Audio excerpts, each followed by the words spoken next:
berpuasa 1 bulan lamanya, berzakat fitrah menurut perintah agama.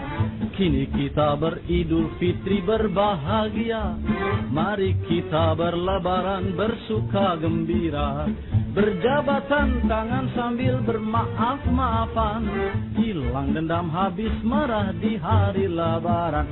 Minal aidin wal faidin, maafkan lahir dan batin, selamat para pemimpin, rakyatnya makmur terjamin.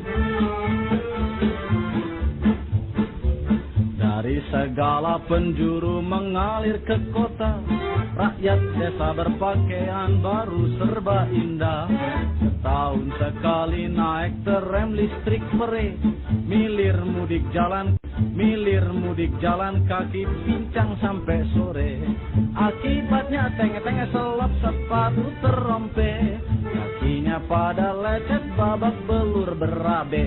Maafkan lahir dan batin, lain tahun hidup prihatin, cari uang jangan bingungin, lan Syawal kita ngawinin.